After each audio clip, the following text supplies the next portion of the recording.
नमस्कार, स्वागत है आप सभी का। आप देख रहे हैं इंडिया डेली। मैं हूं आपके साथ गीतू चौहान। बुलेटिन की शुरुआत करते हैं बड़ी खबर के साथ। आज एशियाई बाजारों में भारी गिरावट देखने को मिली है। बड़ी खबर, आज एशियाई बाजारों में भारी गिरावट। भारतीय बाजार में 3 से 4% गिरावट। जापानी शेयर बाजार 7% तक गिरा और निकाई में करीब 7% की गिरावट देखी गई है। कोरियाई शेयर बाजार भी 7% गिरा है। ये बड़ी खबर, जापानी शेयर बाजार 7% गिरा है, निकाई में करीब 7% की गिरावट देखी गई है। तो आज एशियाई बाजारों में भारी गिरावट दर्ज की गई है। भारतीय बाजार में 3 से 4% की गिरावट, तो जापानी शेयर बाजार 7% तक गिरा। निकाई में करीब 7% की गिरावट दर्ज की गई है। कोरियाई शेयर बाजार 7% गिरा है। ये बड़ी खबर। तो आज एशियाई बाजारों में भारी गिरावट दर्ज की जा रही है। भारतीय बाजार में 3 से 4% की गिरावट दर्ज की गई है। तो जापानी शेयर बाजार 7% तक गिर चुका है। निकाई में करीब 7% की गिरावट दर्ज की गई है। तो कोरियाई शेयर मार्केट 7% गिर चुका है। तो भारी गिरावट दर्ज की जा रही है। जंग के बीच शेयर बाजार में बड़ी गिरावट इसे माना जा रहा है।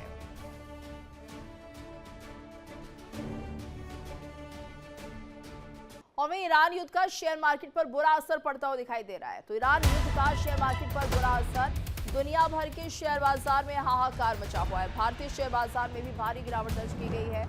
औंधे मुंह गिरे सेंसेक्स, बैंक निफ्टी सेंसेक्स और बैंक निफ्टी में 2500 अंकों की गिरावट दर्ज की गई है।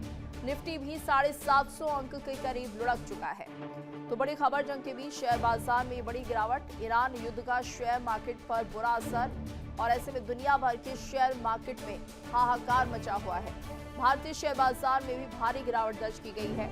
औंधे मुंह गिरे सेंसेक्स, बैंक निफ्टी सेंसेक्स और बैंक निफ्टी में 2500 अंकों की गिरावट दर्ज की गई है। तो निफ्टी भी 750 अंकों के करीब लुढ़कता हुआ दिखाई दिया है। दुनिया भर के शेयर मार्केट में हाहाकार मचता हुआ और ऐसे में जंग के बीच एक बड़ा असर इसे माना जा रहा है। शेयर बाजार में बड़ी गिरावट इसे माना जा रहा है। औंधे मुंह गिरे सेंसेक्स, बैंक निफ्टी सेंसेक्स और बैंक निफ्टी में 2500 अंकों की गिरावट दर्ज की गई है।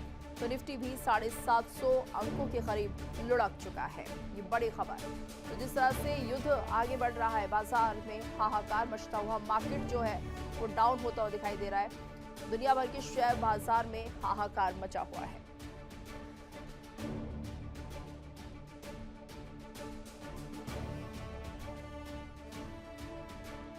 तो सेंसेक्स, बैंक निफ्टी और निफ्टी में गिरावट दर्ज की गई है। औंधे मुंह गिर गए हैं ये।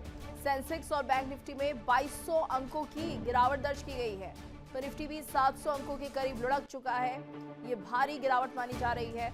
ईरान युद्ध का शेयर मार्केट पर इसे एक बड़ा असर के तौर पर देखा जा रहा है। दुनिया भर के शेयर मार्केट में जिस तरह से हाहाकार मचा हुआ है, लगातार शेयर बाजार में गिरावट दर्ज की जा रही है, क्योंकि भविष्य की अनिश्चितता, यानी क्या कुछ होगा आने वाले समय में, इस बात का डर, इस बात का असर मार्केट पर पड़ता हुआ दिखाई दे रहा है।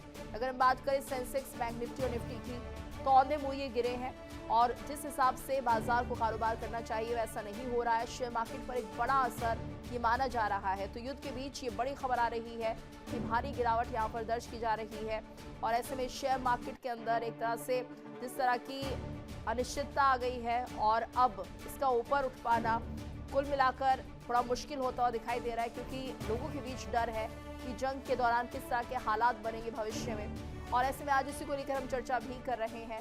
हमारे साथ मेहमानों का खास पैनल जुड़ चुका है। गुरबचन सिंह जी हमारे साथ जुड़े हुए अर्थशास्त्री हैं, शरद कोहली जी जुड़े हुए हैं, अर्थशास्त्री हैं वो भी। और आप दोनों का बहुत बहुत स्वागत है इंडिया डेली पर। तो जिस तरह से हम देख रहे हैं, लगातार जो शेयर मार्केट है, एक बड़ा असर यहाँ पर पड़ता हुआ दिखाई दे रहा है। गुरबचन जी, आपसे सबसे पहले रिव्यू लेना चाहेंगे, आखिर ये जो मार्केट गिर रहा है, वजह तो हम सब जानते हैं, लेकिन ये किस तरह से स्टेबल हो पाएगा, इसको लेकर क्या कहेंगे? यहाँ पर थोड़ा सा समझने की ज़रूरत है। दो वजह हैं अलग अलग। एक है इमीडिएट कॉज, जो है तेल के कनेक्शन में। तेल महंगा हुआ है, युद्ध चल रहा है, उसकी वजह से स्टॉक मार्केट गिरा है, वो एक इमीडिएट कॉज है। और दूसरा है एक स्ट्रक्चरल लॉन्ग टर्म इशू, वो है वैल्यूएशंस का। वैल्यूएशंस जो है काफ़ी करेक्ट हुई थी 2024 सितंबर के बाद, लेकिन वो तब तक इतनी चढ़ी हुई थी कि टाइम करेक्शन अभी भी पूरा लगता नहीं है हुआ है। तो ऐसे में होता क्या है कि जब कोई युद्ध होता है या कोई तेल बाजार में बढ़ोतरी होती है सिग्निफिकेंट, तो वो एक बहाना बन जाता है वैल्यूएशन करेक्शन का। तो यहाँ दोनों बातें हैं, एक वैल्यूएशंस की है, दूसरा वॉर एंड ऑयल की है। जी बिल्कुल। और हमारे साथ मोनिका भी न्यूज़ रूम से जुड़ चुकी है, लेकिन उससे पहले हम रुख कर लेते हैं शरद कोहली जी का। शरद जी, देखिए जिस तरह से हम देख रहे हैं कि मार्केट डाउनफॉल की तरफ होता हुआ दिखाई दे रहा है, तो क्या ये असर ऐसे ही जारी रहेगा या युद्ध के बाद थोड़े हालात सामान्य होते हुए दिखाई देंगे? अभी ये भी नहीं पता कि युद्ध कब तक चलेगा। या नमस्कार नीतू, आपको और इंडिया डेली लाइव के सभी फॉलोअर्स, व्यूअर्स, सब्सक्राइबर्स को। देखिए, अनिश्चितता बनी हुई है और मार्केट अच्छी खबर भी पचा जाता है, मार्केट बुरी खबर भी पचा जाता है, पर मार्केट को दिक्कत होती है अनिश्चितता को पचाने में। जी। ये कुछ नहीं पता लग पा रहा है कि युद्ध कब जाके रुकेगा। ये भी नहीं पता लग पा रहा कि कहाँ जाके रुके। तो डॉलर तो टच कर गई थी। इसकी वजह से जो कंपनीज लिस्टेड हैं शेयर मार्केट में, पेंट की, केमिकल्स की, फर्टिलाइजर्स की, ओवरऑल कॉस्ट बढ़ने वाली है। और अगर ये असर, अब यह अनुमान लगाया जा रहा है कि पेट्रोल डीजल की कीमतें भी यहां से बढ़ सकती हैं, क्योंकि ऑयल मार्केटिंग कंपनीज भी आखिर एक लिमिट तक इस बढ़ोतरी को स्वीकार करेंगी, फिर ये लोगों तक पहुंचेगी। आपने देखा कि रसोई तक ये ऑलरेडी पहुंचा है इसके सिलेंडर महंगे से। तो इन्फ्लेशन के बढ़ने का खतरा बढ़ने से नीतू शेयर मार्केट इस प्रकार से रिएक्ट कर रहा है। और जियो, ये हो नहीं सकता कि मिसाइल्स चल रही हो, ड्रोन गिर रहे हो और बॉम्ब गिर रहे हो और शेयर मार्केट ऊपर जाती रहे। ये दोनों चीजें एक साथ नहीं हो सकती। शरद सर, ये हम आपसे समझेंगे। फिलहाल मेरी सहयोगी मोनिका जुड़ी हुई है एक और अपडेट, एक ब्रेकिंग के साथ, उनका रुख कर लेते हैं। Monika, over to you. बिल्कुल, बहुत बड़ी खबर आ रही है। देखिए, लगातार जिस तरह से मिडिल ईस्ट में तनाव की स्थिति बनी हुई है, ईरान, इजराइल, अमेरिका के बीच हम जिस तरह से युद्ध की स्थिति देख रहे हैं, 10वें दिन में प्रवेश हो चुका है। इन सब के बीच बड़ा अपडेट यह है कि हाई स्तर पर क्रूड ऑयल के दाम जो है पहुंच चुके हैं। क्रूड की कीमत $100 प्रति बैरल के पार पहुंच चुकी है। ये बड़ी जानकारी साझा कर रहे हैं। तो लगातार हम देख रहे थे कि कच्चे तेल की कीमत जो है वो बढ़ रही है और ये जो स्तर है अभी, ये $100 प्रति बैरल के पार पहुंच गया है। हालांकि रात की बात यह है कि भारत सरकार का कहना है कि कच्चे तेल की जो कमी है वो नहीं होगी भारत को, ये सरकार की तरफ से कहा गया है। बिल्कुल, और ऐसे में भारत को कच्चे तेल की कीमत जिस तरह से चुकानी पड़ रही है, कुल मिलाकर ये बढ़ोतरी की तरफ जाती हुई दिखाई दे रही है। शरद जी, आपसे समझना चाहेंगे इसका कितना बड़ा असर भारत में होता हुआ दिखाई दे रहा है, क्योंकि लोगों के अंदर एक पैनिक हो जाता है कि तेल की कीमतें बढ़ेंगी तो आने वाले दिनों में सब कुछ महंगा होता हुआ दिखाई देगा। यहाँ देखिए, स्ट्रेट ऑफ हॉर्मूज, आप जानते हैं स्ट्रेट ऑफ हॉर्मूज के बंद हो जाने की वजह से सप्लाई में बाधा आई है। भारत लगभग आधा हिस्सा अपना स्ट्रेट ऑफ हॉर्मूज से लेता है। विश्व भर की 20% उस लाइन से आती है। तो उसमें बहुत सारी जो खाड़ी के देश हैं, जिसमें कुवैत है, कतर है, इन्होंने अपना प्रोडक्शन कट कर दिया है। सऊदी अरेबिया ने भी, क्योंकि वहां पर लगातार मिसाइल गिराई जा रही हैं। तो उस कारण से cost of production, cost of living, ये दोनों चीजें बढ़ने वाली हैं। जैसा मैंने कहा कि अगर ऑयल मार्केटिंग कंपनीज भारत की जो 3 मुख्य हैं, बीपीसीएल, एचपीसीएल, इंडियन ऑयल, एक लिमिट के बाद इनको भी अपनी कीमत बढ़ानी पड़ जाएगी। और अगर बढ़ानी पड़ी तो लोगों को पेट्रोल डीजल के ज्यादा कीमतें देनी पड़ेंगी। ज्यादा असर डीजल का होता है, क्योंकि डीजल आवाजाही में सामान के प्रयोग किया जाता है, उसकी वजह से सामान की कॉस्ट बढ़ जाती है, उसकी वजह से लोगों को इन्फ्लेशन का सामना करना पड़ता है। तो मुझे लग रहा है इस अंदेशे में ये इस समय शेयर मार्केट भी गिर रही है और क्रूड ऑयल भी, क्योंकि एक तरफ सप्लाई शॉर्टेज है, दूसरी तरफ स्ट्रेट ऑफ हॉर्मोज बंद है, यानी कि कुछ रिफाइनरीज वहां पर बंद हो गई हैं। दूसरा, स्ट्रेट ऑफ हॉर्मोज से सप्लाई यानी बंद हो गई है। पेंट, केमिकल, फर्टिलाइजर्स, ये सब चीजों के दामों पर सीधा प्रभाव पड़ता है और इनडायरेक्टली तो लगभग हर चीज पर प्रभाव पड़ता है जिस चीज में ट्रांसपोर्टेशन के जरिए माल आता जाता है। तो मुझे लग रहा है कि लोगों को तैयार रहना चाहिए। उनके घर का बजट थोड़ा सा ऊपर नीचे जा सकता है। आने वाले समय में लोगों को अपने खर्चे सोच समझ के करने चाहिए। बिल्कुल, गुरबचन सिंह भी हमारे साथ जुड़े हुए हैं। सर, आपसे भी समझना चाहेंगे, देखिए जिस तरह से लगातार ये जो तेल की कीमतें बढ़ रही हैं, क्या हम ये माने कि इतनी ही रहेंगी या अभी भी उम्मीद है कि जिस तरह से ये तेल की कीमत बढ़ रही है, आने वाले दिनों में इनमें और इजाफा होगा और मुश्किलें हो सकती हैं, महंगाई बढ़ सकती है?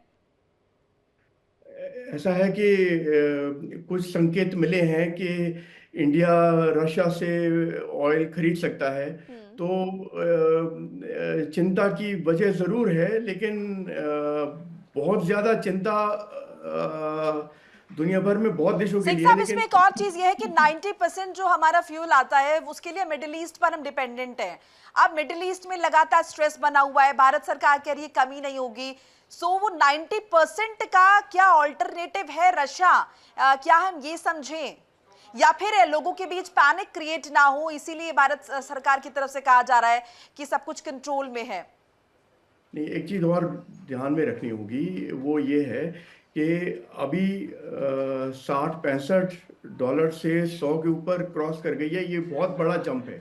लेकिन एक बात ध्यान में रखनी होगी कि पिछले कुछ सालों में ऑयल की प्राइस बढ़ी नहीं है, इवन जनरल इन्फ्लेशन से के मुताबिक नहीं चली है। तो होता क्या है कि कुछ साल बिल्कुल बढ़ती नहीं है और फिर एक जंप आता है जब ज़्यादा नज़र आने लगता है।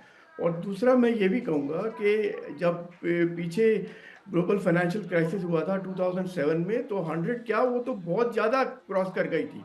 तो ऐसे मौक़ों पर जाता है, लेकिन आप उसका ऑयल का लॉन्ग टर्म प्राइस देखेंगे तो उस हिसाब से जो अभी हुआ है, अब्रप्ट हुआ है, जंप हुआ है, लेकिन इट इज़ ऑल्सो जो पिछले कुछ सालों की एडजस्टमेंट है, वो उसका भी एक बहाना बन जाता है। ये बिल्कुल, ये समय रहता है जब कहीं ना कहीं बाकी सारी चीज़ों को भी कंपाइल कर लिया जाता है शरद जी, और ऐसे में क्या माना जाए कि लोगों पर इसका कितना असर पड़ेगा? देखिए, एलपीजी के दाम तो बढ़ चुके हैं, लेकिन अगर हम बात करते हैं तेल की, तो तेल की कीमतों में भी आने वाले दिनों में हम बहुत ज़्यादा इजाफा देख रहे हैं, या एक तरह से ये मिनिमल वैल्यू हो सकती है?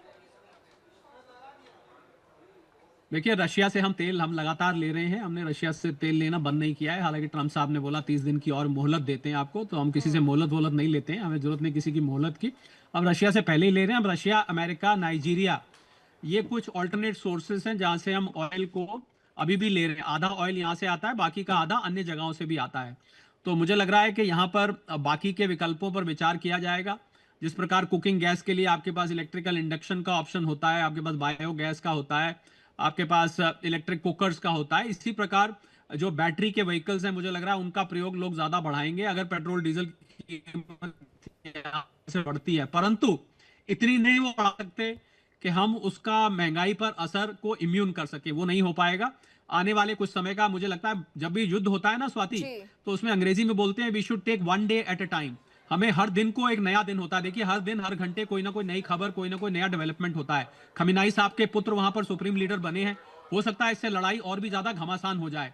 अगर और लड़ाई घमासान होती है तो क्रूड ऑयल की कीमतें और ज्यादा बढ़ेंगी, तो इससे ऑयल मार्केटिंग कंपनीज को ये जल्दी कीमत बढ़ानी पड़ सकती है। यही मैंने कहा, लोगों को तैयार रहना चाहिए अपने घर के बजट को टाइट करने के लिए, अपने फालतू के फिजूल खर्च को रोककर, और नजर रखिए अपने घरेलू बजट के ऊपर। यानी आप भी कह रहे हैं शरद जी कि हमें सेविंग्स ज़्यादा करनी होगी, तभी हम आने वाले समय को फेस कर सकते हैं, क्योंकि महंगाई तो बढ़ेगी, जाहिर सी बात है, लेकिन यहाँ पर जो सेविंग्स हैं उन पर ज़्यादा फोकस करना होगा। अगर आम नागरिक की आप बात करें तो क्या कुछ उन्हें करना चाहिए, क्या स्टेप्स उठाने चाहिए इससे बचने के लिए?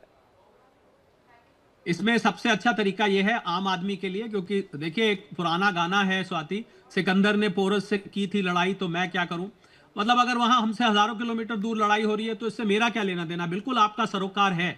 ऐसे में आपको अगर कोई बड़ा खर्च करने जा रहे हैं, उसको अभी आपको रोक देना चाहिए। आपने बड़ी अच्छी बात करी, अपने सेविंग्स को बढ़ानी चाहिए, क्योंकि यहां से अगर आपका कॉस्ट ऑफ लिविंग, ग्रोसरी का बिल, रसोई का बिल बढ़ता है, तो आपको एक बफर रखना पड़ेगा अपने पास। अपनी सेविंग्स को संभाल के रखिए, फिजूल का खर्च मत करिए, बड़ा खर्च अभी रोक दीजिए। हो सकता है ये लड़ाई लंबी चले। स्वाति, मैं बड़ी बात कहने जा रहा हूं इंडिया डेली लाइव पे, ये एक वैश्विक मंदी की आहट मुझे सुनाई दे रही है, और अगर ये वैश्विक मंदी आती है तो इसका कुछ असर भारत पर भी पड़ेगा। इसलिए हम लोगों को उसके लिए पूरी तरीके से तैयारी करके रखनी चाहिए। से भी ले लेते हैं। सर बताइए, कुछ कहना चाह रहे हैं? मैं थोड़ा सा एक चीज़ और ऐड कर दूं। मैं इनसे सहमत हूं जो इन्होंने कहा। सिचुएशन डिफिकल्ट ज़रूर है, लेकिन हुआ क्या है कि ये मुसीबत एक ऐसे टाइम पर आई है जब भारत में इन्फ्लेशन रेट वैसे ही कम हो गया था। पीछे 1-2 क्वार्टर्स में इन्फ्लेशन रेट की काफ़ी कमी आई थी। अब आपको याद होगा आरबीआई का टारगेट है 4%। ये जो अब हुआ था वो तो बहुत ही कम हो गया था। तो हमारे पास एक लीवे है, अभी एक उस पोजीशन में है कि ये 4% से बहुत ज़्यादा जंप नहीं कर पाए, 4% तक भी खींच जाएगा।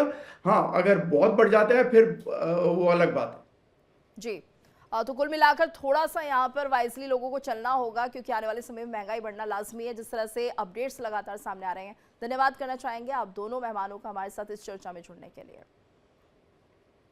देखिए इंडिया डेली 24/7 अब आपके स्मार्ट टीवी पर। इंडिया डेली मौजूद है सभी डिजिटल प्लेटफॉर्म पर लाइव और लगातार। इंडिया डेली 24/7 हर दिन राष्ट्र को समर्पित।